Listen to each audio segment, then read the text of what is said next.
Hello, my name is Lars Vind. I'm a producer at the Danish Dance Theatre. Danish Dance Theatre is the biggest modern company in Denmark, besides the Royal Ballet. And we tour nationally and internationally, and of course we make performances in Denmark. What I'm going to talk about is the international touring. One of the things that is very essential for the international touring is that you get your contracts done early. Now this might seem very obvious, but the experience is that very often it drags on, and some of the issues can typically be to have negotiated the technical writer. But it is quite essential that you get this done very early in the process, because it will help you a lot with your decisions later on. There's a very big difference whether you tour in Europe or you tour outside Europe. So, for instance, in Asia or in the US. There's a very big difference if you tour in Europe or if you tour outside Europe. In Europe, you have to be aware of that if you have any staff that is from outside Europe, you might get into the situation where you actually have to apply for visas for these staff members just because they're not from Europe. Also, you need to be aware that if you tour outside Europe, then you might need to have what's called an ATA carnet, which is customs papers, which allows you to bring in your technical equipment. And those can be a little bit painstaking to make, because you have to document every single detail of what you bring. And you need to be aware that if you have something that you consume during the tour, which could be tape or something like that, then you can't bring that, you can't put that on an ATA carnet. You have to put that in your suitcase and take it separately, because you have to bring the same things out that you brought in.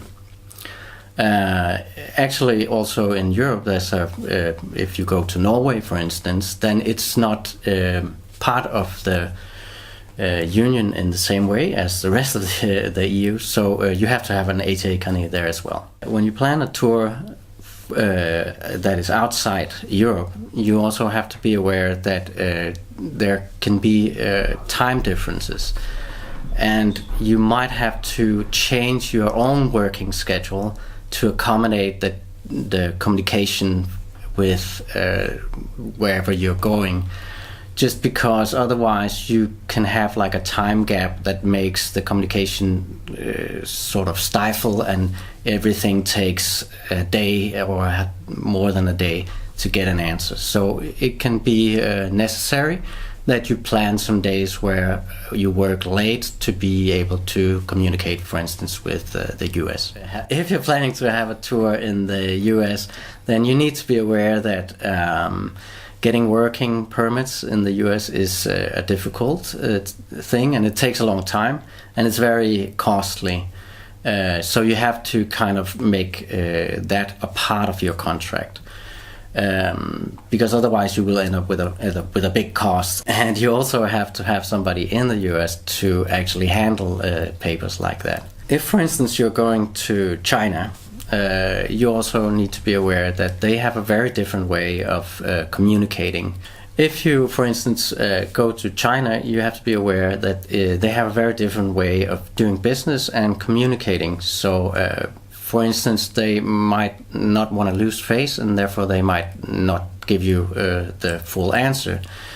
In my experience, you have to be very sort of particular with what kind of answers you want. So you might even write numbers on the questions you have, so that you can go back and say, well, you didn't really answer question number 2 and question number 4. Also, when you're in China, you have to be aware that there will be unexpected surprises. So they might have promised you something that is not quite as it is when you're there. But they're very good at fixing things last minute. and maybe not always so good at telling you exactly what they have. We have a tendency to plan a very long horizon. They actually have typically a shorter horizon, and means that they sometimes get a little bit confused about that you want to know something in something very particular, a detail about something that is going to happen in 1.5 years. So that is a challenge, and you just have to be aware of it. Another good thing to remember is if you're traveling to a country where you are not familiar with the language or can't communicate with the people that are working there, you need to have an interpreter. But having an interpreter is very well. Sometimes you then get a student, and the problem with that could be that they might not know the technical terms. So your technical crew is not really able to communicate properly with their technical crew. So be aware that if you get a translator, try to have someone that is also has some technical knowledge. So one thing that is very good to be aware of is that you have to be very particular in planning your pickup logistics. It's very important that you actually know who is going to pick you up, and how are you going to get from the airport or train station to a hotel and to the venue. So it's a very good idea to make a very detailed plan, maybe even more than you would do usually, to find out where we're missing somebody to take care of us and take us from A to B, or how do we get from A to B. A small detail to be aware of is that if you're at a venue several days, then you might need to wash your costumes. And this is often something that you didn't necessarily think about, but it's again something that you need to plan and think ahead.